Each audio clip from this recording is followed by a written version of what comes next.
Ballpark as we're ready to get started here in the top half of the fifth inning. 4 up and now 4 down here as we get ready for this fifth inning. It has been really, really fast, at least the third and the fourth inning after an hour-long first 2 innings.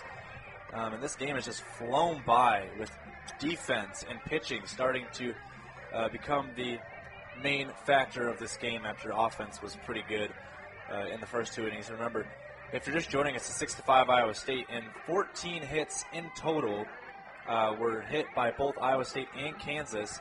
In the first 2 innings since then, only 2 hits have been recorded, and those both coming from the Jayhawks now here in this game. Well, we've reached the hour-and-a-half mark, partner, here in this one.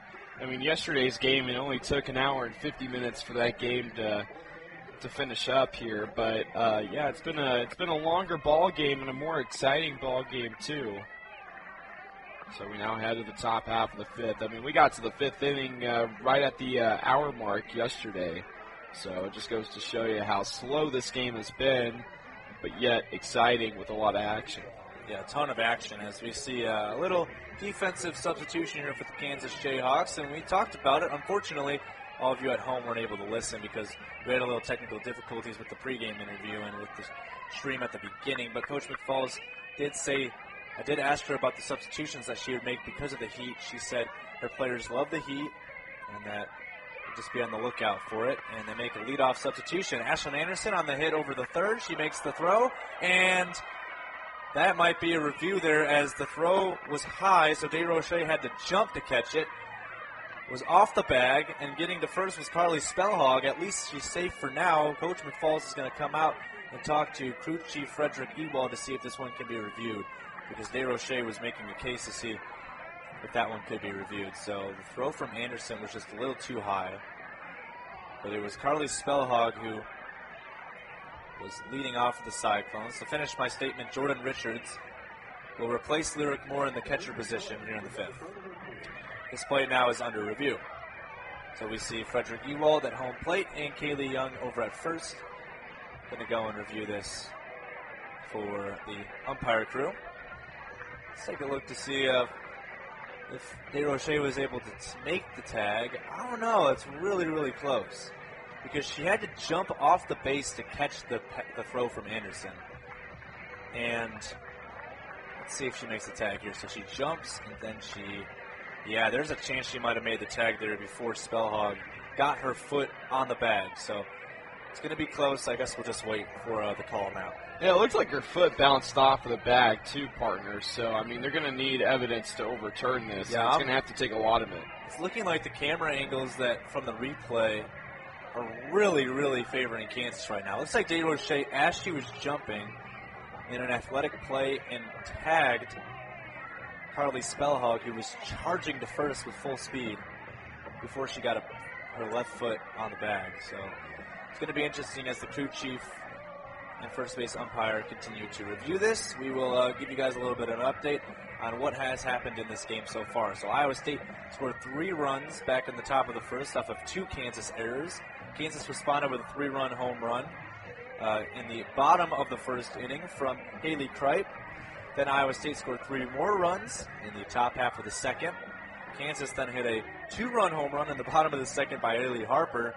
And since then, it's been goose eggs on the scoreboard in the third and the fourth as we go into the fifth with a 6-5 Iowa State lead. 9 hits for the Jayhawks, 7 for the Cyclones. And it's a beautiful day here at Oroch Ballpark, 89 degrees and sunny, with the wind a little bit as well. But yeah, second inning took about an hour.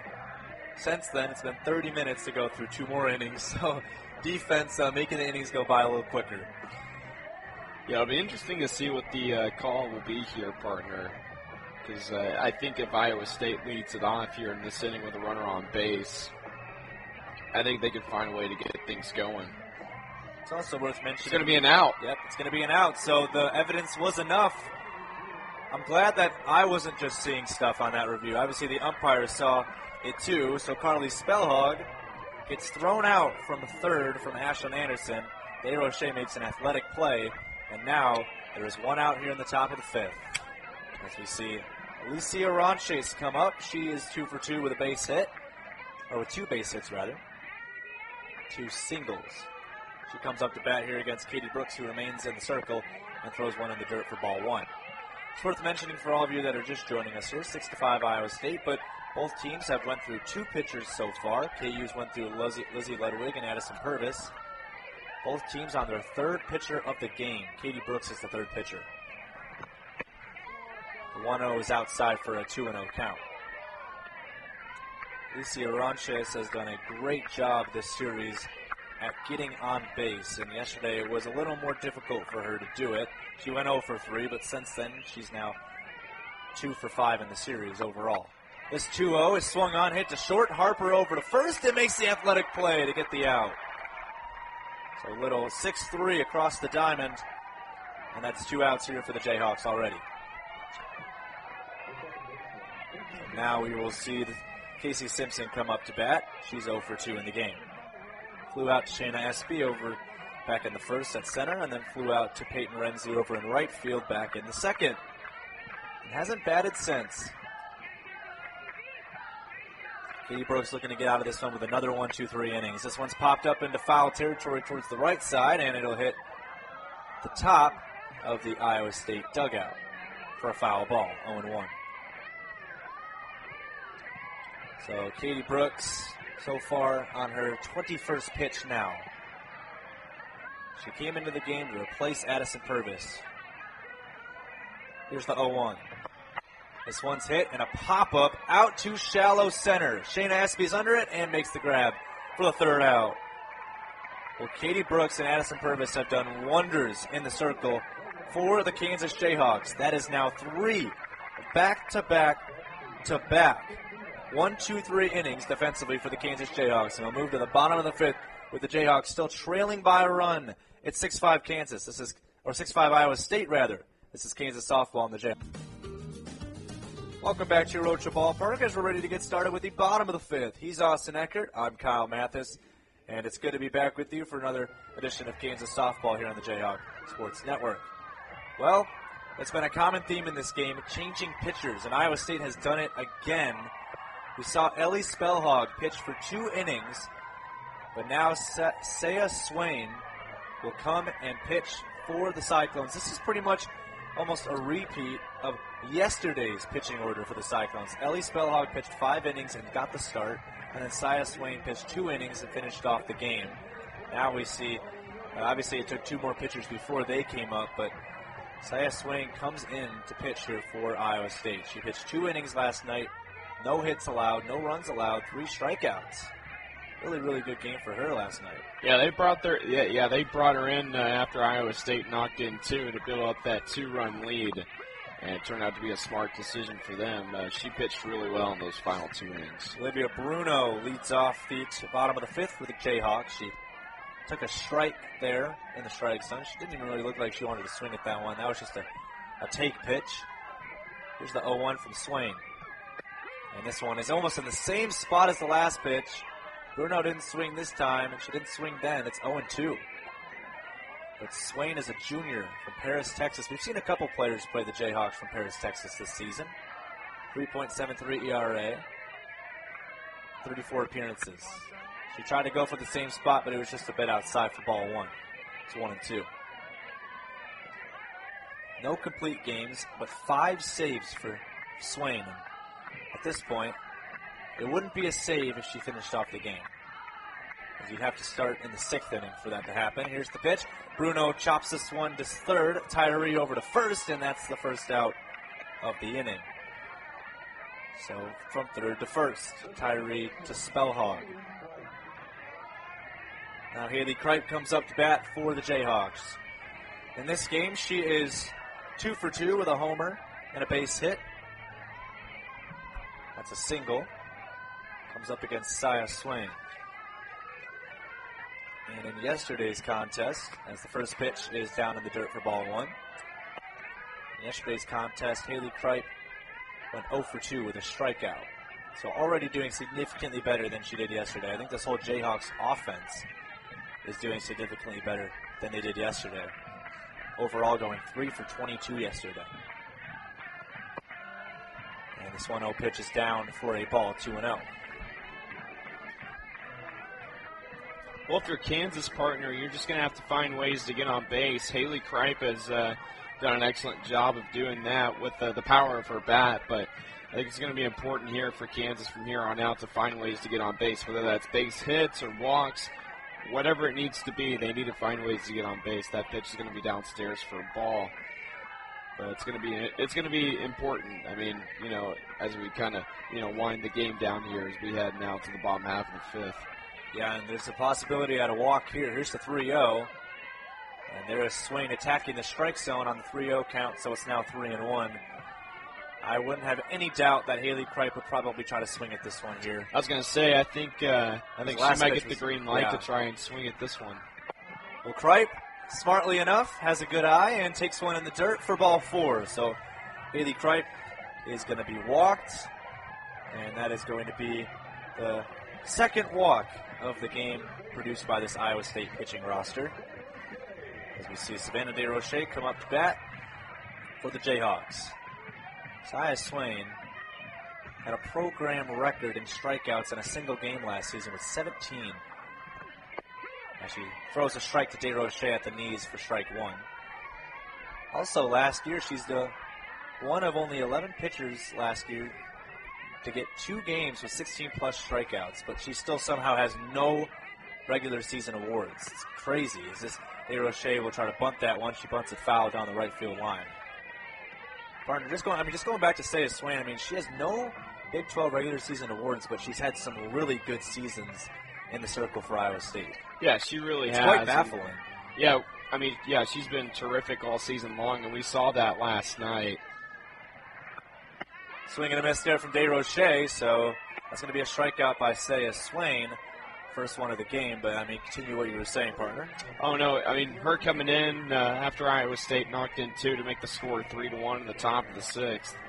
She really held her ground in the bottom halves of those next 2 innings, but, really Kansas, they just couldn't get anything going offensively, and they found their groove late in the game, but once she stepped into the circle, Kansas, it seemed like they just didn't know what to do.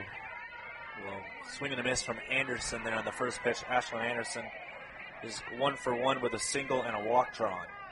One of the only 2 KU batters to draw a walk in today's contest. Here's the 0-1.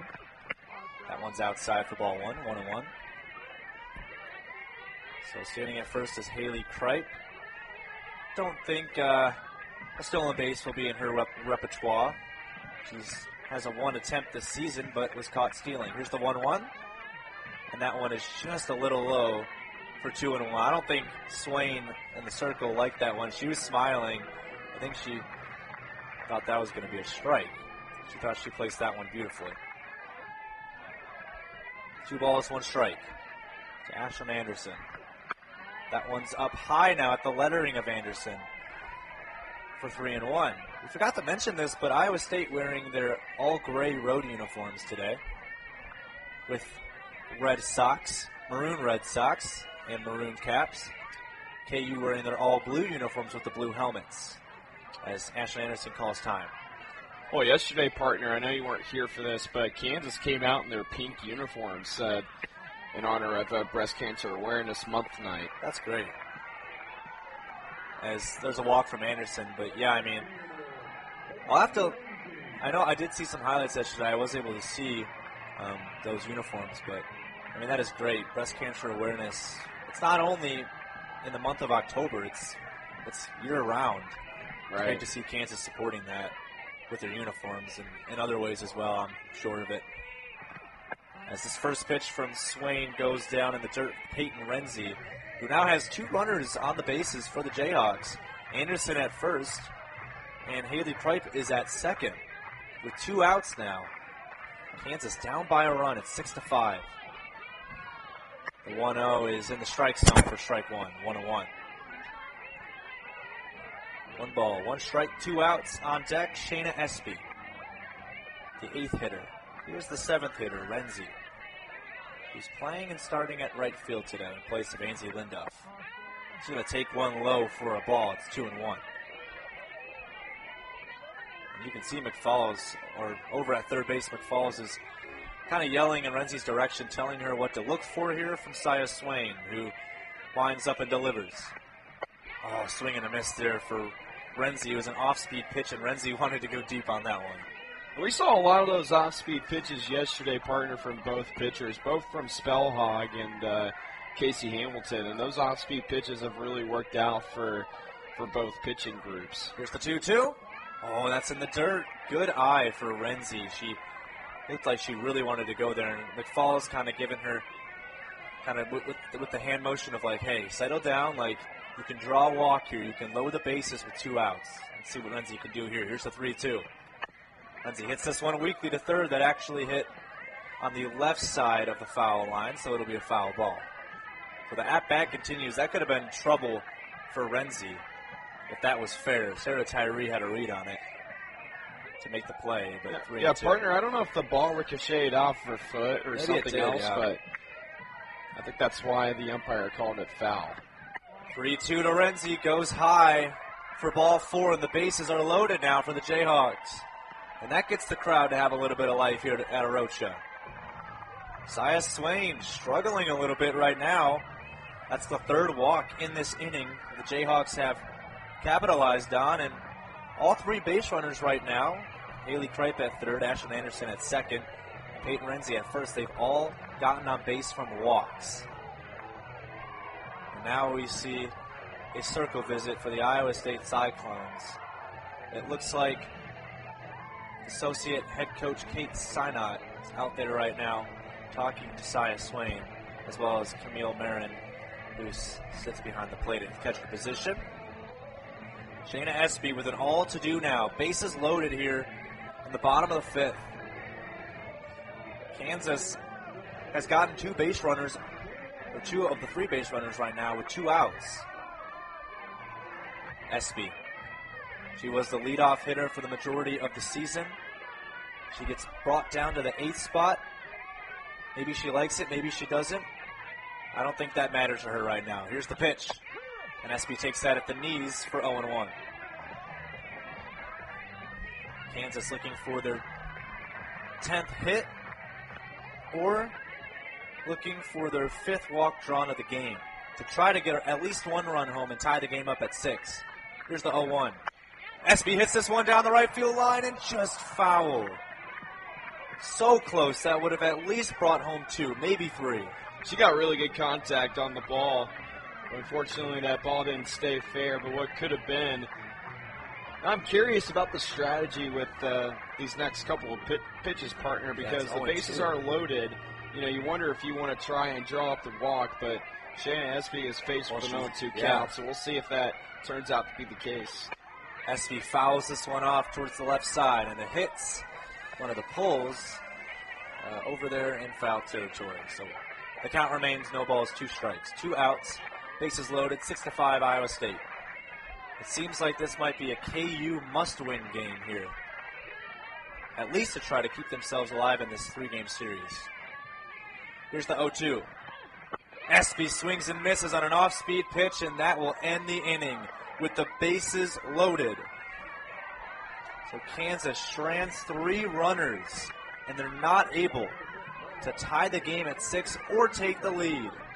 What a job well done by Saya Swain, who records 2 strikeouts in that inning, and we'll go to the 6th with Kansas trailing by a run. Big 6th inning coming up next on the Jayhawk Sports Network. Stay tuned.